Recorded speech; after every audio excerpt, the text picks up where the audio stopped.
Um, oh yeah, that's better. There it is. That works. Okay. Excellent. Awesome. Well, thank you for taking the time out for this interview, and thanks for reaching out. Also, before Yeah, we get started, I just want to let you know that this is just a pre-recorded conversation, so you don't have to worry about things being linear. If you need to go back and pick up on something, you definitely can. I'll be editing it later. yeah. Okay. Only thing I would ask is that if you have to like shuffle papers or anything, if you can just make sure you're doing that when you aren't talking.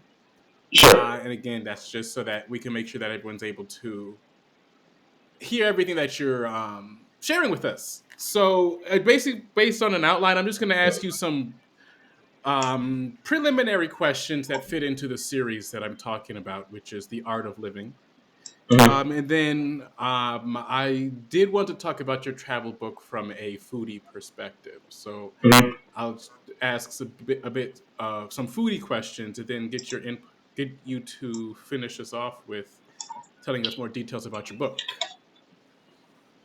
So Okay, to that's get fine. us started, awesome. Well, to get us started, I just wanted to. My series is on creating your own happiness. Again, called the art of living. So, what I've been asking my guests is their own definition of happiness. So, I just wanted to hear from you. What do you think happiness is? What's your definition? Something that how is it? I would say happiness is something that you can wake up to and feel excited, like you feel comfortable. Like like for example, if you know that you're financially secure, bills are paid, everything's take care of, you're financially stable, you got enough money to take care of yourself, and other in that case of emergency, you're good to go. I think once you feel that comfortable, that peace of mind, there's like okay, I can focus on other things that make me happy. Hmm. Awesome. Well, do you believe that food, in particular, and as a foodie, is food actually something that you believe can contribute to someone's 새로운 happiness? That feeling you said, that 변주곡을 feeling of 이었습니다. contentment. Yeah, 다르고 yeah. I 고운맛 apologize for the music background. I'm at my school right now, so doing like the PA announcements and stuff like that. So I apologize for that noise. That's all right. Yeah, yeah. Okay. To go back to the question about food, yes, I think food is like a universal language in a sense that it introduces other people, other cultures to well another culture.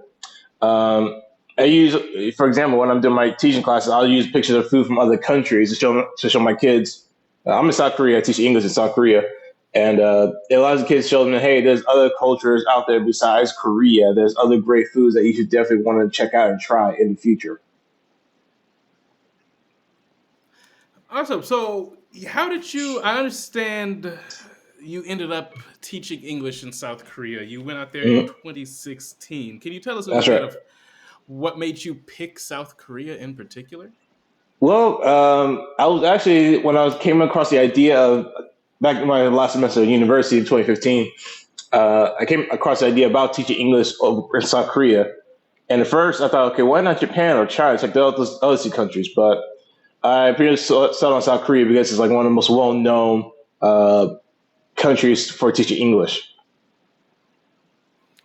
Had you been And of exposed to course, oh, any like sorry. Korean culture prior to that, like here in the States, perhaps like No, like many others, my K-pop only or options were Samsung, Gangnam Style, maybe manhwas or Korean Gangnam webtoons. Style? Yes. But that's about it at the time before I came to South Korea. Hmm. I said, well, I understand you're originally from the South, correct? You're Yeah, South Carolina. Arkansas, is it? South Okay, South Carolina. Carolina. Okay, you just have family further south. Right. Yes, sir. Awesome. So, how was the adjustment, eating wise? Because I know, especially as a black person, it's usually nice deep fried, heavier. Was there like a transition period for you that you had to deal with, had to get used to while you were in South Korea? While you were in South Korea? Definitely for sure. One, the food, obviously food quality for sure is like more fresh and less processes that you see back in the West, back in the U.S. Also, the change of having limited options, I guess you could say. Whereas like in the U.S., like you had tons of fast food restaurants to choose from. Now you got like, Hmm. I mean, you still have fast food restaurants, it's an international chains, of course, but when you go from a place like US where it's so diverse, you got so many options to like you're in South Korea, like you only have very limited options. I Well, if exceptions understand. like going like Yes. say Seoul, Busan, you know. Mm. Okay, I see that. Yeah, I happen to live in Chicago, and Chicago, when it comes to food, is an amazing city. You can literally travel the world by heading to different neighborhoods, and I live not too far from K Town, where I'm at. Mhm. And so Korean food is kind of something that is kind of worked into my everyday diet. But I did want your perspective, Mhm. something that people might not be aware of. Are you able to? I wanted to talk about chicken and beer Sure. in South Korean culture. Something that people might not think, because especially when it comes to fried chicken, Right. people like to associate fried chicken with black people. And Right. the best quote I've ever heard about fried chicken was from one of my college professors. And Mhm. he was like, "Do you know who likes fried chicken? Black people. Do you know who else likes fried chicken? Everybody."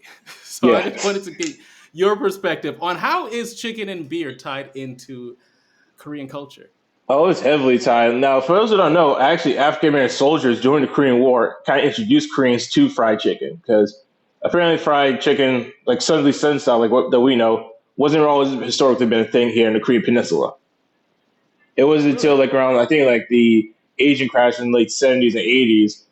Many Koreans ended up trying to open their own chicken franchises and restaurants. And now, like wherever you go in South Korea, even in the most small rural areas, you will always find a fried chicken restaurant. Like they're ever that much. And also, in case you didn't know, there's actually a fried chicken and beer festival too.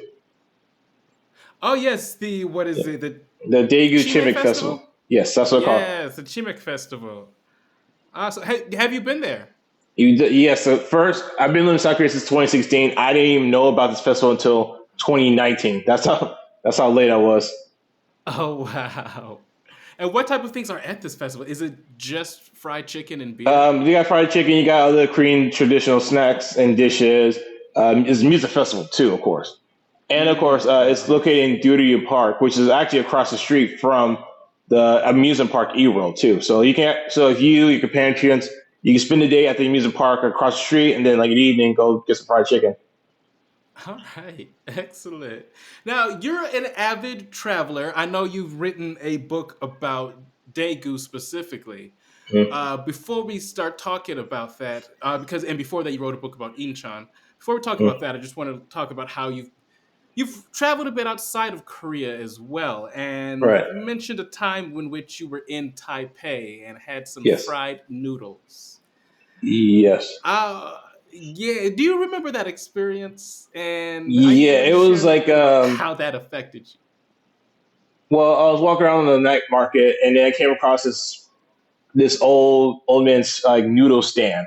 Like it was something that you see in the anime, like the old guy with the little old noodle stand, is somebody around though. But you're like, all right, why not? Let's take a look. It was definitely one of the best noodles. Like there's limited menus and everything, but it was like one of the best foods I had at the time. Hmm. What led you to even want to try something like that? Were you specifically looking for fried noodles, or were you No, I was just just walking like, around and it seemed good. I think I saw somebody eating there. I'm like, okay, let's give it a shot. okay, so you hadn't heard of it before? No, this is just like one of those random local places. Like you just have to walk around to find. Is that something you do when you travel to a different country? Do you just wander around, or do you plan your day so that A this day I'm mixture going to of be both. here? A mixture of both. I definitely like to check out different locations, and of course, I'll always take detours, and that's just mostly the fun part. That's where you can find the most random, awesome locations and events. Um, and yeah, that's what I would normally do. All right. So, what actually led you to want to create a travel guidebook? So the Black Travis Guy ebook series. The reason I started because nobody was really doing, I guess, like an overall general travel guide for Black people of African descent. Hmm. Now, of course, anybody's welcome to read it. It's not just, it's because you got to be black to read it, of course. But the idea is for many black people, especially African Americans, for instance, most of us have never really traveled or lived abroad. If they did, it's because they were in the military. Like that's usually a common trope, at least for African Americans. Um, Yes. and so basically, I want to say, okay, it's a niche market. Nobody's really done it before. And because I've seen travel books like say solo guide for solo men, I see guides for solo men. I think I saw one for like solo black women, which is great and they're useful. But for this guy, I kind of want to hit everybody. I want to hit like the single male, black woman, gay folk, family folk. Try to hit like everybody in that black diaspora. Mm-hmm. Because especially I wanted to provide somebody, and I think I saw at least read listen to one of your recent podcasts where you traveled in China about how you were a gay black man. And I thought, okay, you probably want to hear somebody who looks like us, who's traveled about, who probably provide insight what's like to say possibly a gay black male in China or in South Korea, because obviously Yes. when it comes to travel in general, especially in Asia, the darker you are, as you fully aware, the darker you are, the more looks you're going to get. Mm-hmm. Because let's Yes. be honest, because most, especially in South Korea, most Koreans really don't interact with foreigners. If they do, it's always mostly a white person. And like when it comes to, like, say, for example, teaching English, most Koreans never had a non-white teacher. It's pretty rare, especially for somebody who Mm-hmm. looks like me. I'm a tall, dark-skinned black male. So for some students, I was like the first black teacher, or either the first black male teacher that they ever had. Yes. It's interesting to consider that, like you just said, most people in South Korea, if they're going to speak to a foreigner, it's going to be a white person. Mm, But you just shared how one of the largest impacts on the Korean culture was African Americans can like introducing fried chicken. mm. Just wanted to make that observation. Like I'm not sure how to digest that. Yes, sure, you might not speak to someone just because you're a person of color, but that's not to say a huge impact can't be made by something as simple as Right. introducing. Because a chicken, I wasn't sure. I'm like, I guess chickens are all over the world. I didn't know they were native to South Korea. But on that note, let's talk a bit more about your book. Would you, when I was reading Mm. it, from that perspective, it kind of,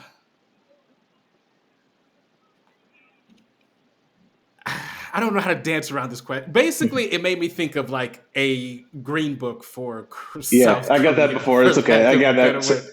Yeah, no, I got the similar trope before. I got the similar response as well. Yes, I did want to say it, but I'm like, there's no other way to Yeah, say it. Let's just tap it on the no, on the that's all head. right. Yeah, I got Is that that what before. this book is? No, it's not like a green book. Well, kind of, but not really. I guess I would say 80-20, 80% no, it's not a green book. 20% yes, it's kind of green book. Hmm. Now, the difference between the green book was like, yeah, no, that was definitely necessary because I could say that was a matter of life and death for our grandparents, great grandparents at the time. So having that green book was necessary.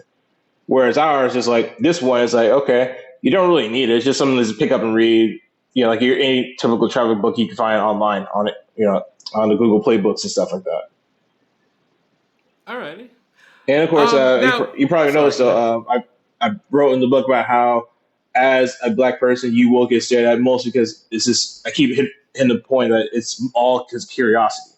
Because most Korean, Hmm. like I said, don't really see black foreigners, or especially never a non-white person. It's just not something that they do. Yes.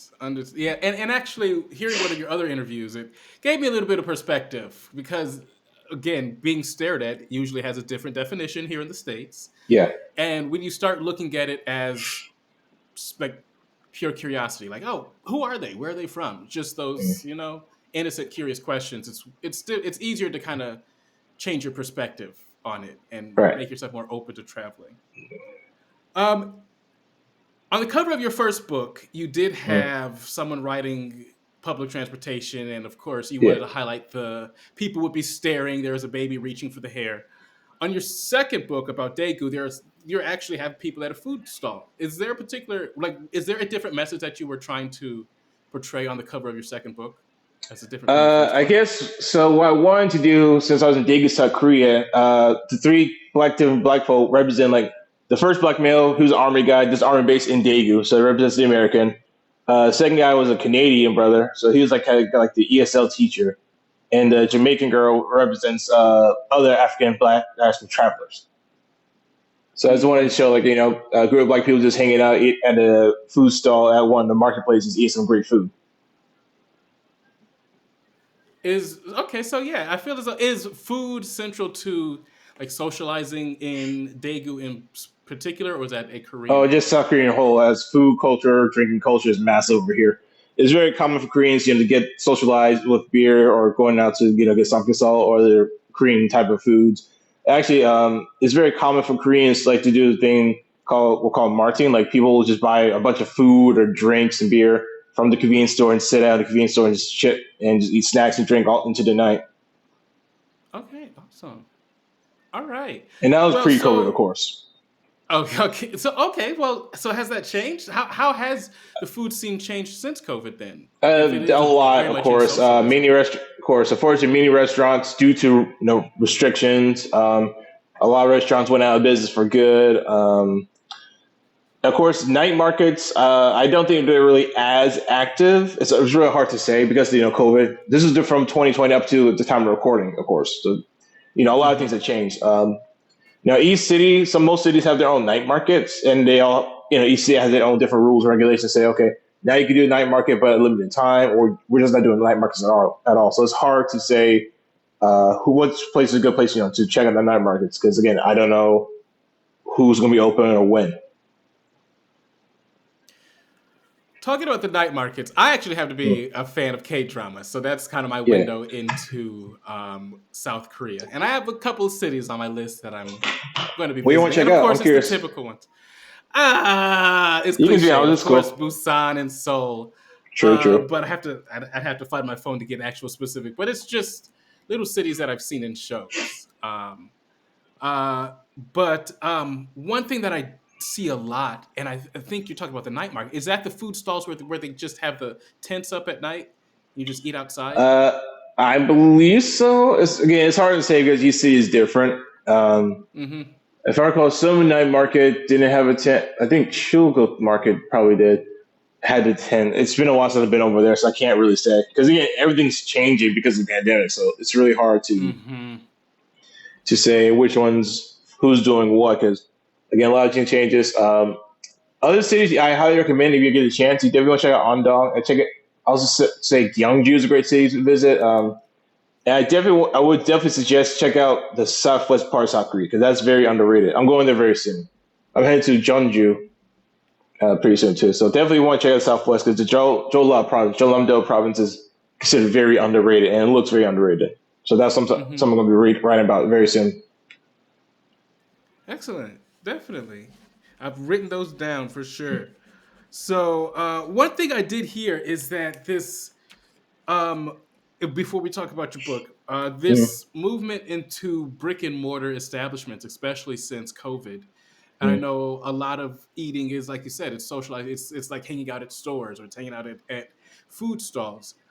Something that is unique to Chicago is a lot of these. For instance, you might recognize Quaker Oats. That's mm, a company that started here in Chicago as someone who was just selling oats as a street merchant. So um, as Chicago has been modernizing and changing, we've changed our rules on food, especially. So it's mm. usually you walk out of a bar, there's someone with a grill on the sidewalk, and you buy food from them. You literally cash only, and then from there they grow into maybe a pop up, and then they get a restaurant. I've been reading up and on how cities, for the purpose of trying to stay safe, are Mm. abandoning that element of the Korean culture, that outdoor dining. After work, you go sit on some picnic Yeah. chairs and just hang out. Is that something you're seeing where you live? Not as much. I mean, there's still got your typical food stalls, like you said, mostly because for most, especially the older generation, that's like their livelihoods. Like that's how they survive. Because Mm-hmm. um, so South Korea didn't really have like I guess you could say like a retirement pension or social security. Like I mean, they kind of have it now, but for the old generation, that was never really a thing because historically, in, like many Asian cultures, the when people get older, they go live with their children, basically. Times have changed over here in South Korea, so it's not really as much of a thing anymore. So that's why you still see more Koreans still working at the shops, helping like food stalls, because that's most of their livelihood. Like they might get a pension, but it's just not enough to pay bills and stuff. Yes, I see. Okay, so that kind of would be their Social Security. They still have that food because everybody eats. Right, exactly. Okay, understandable. It's still there. Even in big cities, you still people going to the food stalls even late into the night. Um, Now, because of the COVID restrictions, they may close up shop earlier than they normally would because of the pandemic. But Hmm. it's very common for you still see food vendors selling tambuki or like chicken on a stick, stuff like that. So it's not uncommon. All right. So, besides food, what are types of things people can expect to find in your book and learn about in your latest book? My latest book, the Daegu book, was made last year in 2021. You definitely find different locations you want to check out. I talk about some of a temple that's worth it. Palgosan, hiking over in South Korea. I talk about the night markets, and also in the Daegu book, have a little Q&A section where I provide uh, other Black people who I know person or reached out to in the Black expat Facebook group in South Korea about their and have them try to provide their experience of what it's like to be a Black person in South Korea. What is your favorite first? What is your favorite section of the book, and also what's your favorite part of Daegu? If it's the same, it might be the same, but if those are different. Ooh, that's a good question. I hadn't thought about that. I would say my favorite part um, has to be the Q&A section that I did because I wanted to provide inputs, not just from a Black American perspective. I think I got some people from, I think I had one person from the UK, I got one person from Canada, I think. Okay. Just different other Black people, provide their own experiences. People who have traveled from to Korea or who have lived in Korea, provide their input. Hmm. Um, Favorite place? Ooh, that's a good question. I would have to say Moon Market, the marketplace for sure. Why is that? Definitely for the food. Yeah, mainly for the food though. Especially the traditional noodle dishes called kakusu, like a knife cut noodles and stuff. Those are pretty good. All right, excellent. Well, for this part, I'm just mostly would like to know how would you like your book specifically to be introduced, and also how would you like yourself to be introduced? I would Um, just like to hear it from you, have that recorded, and this is the part that I'm gonna pre-record and say I'm speaking with, you know. I don't know. I got nothing really on my mind, so you could just say whatever. I guess. Alrighty, so essentially, the info you sent me Yeah, will yeah. work. All right, and is there any specific place where people should be purchasing your book, your ebook? You can find both the ebooks on Amazon right now in ebook formats. Awesome, excellent. Um, make sure.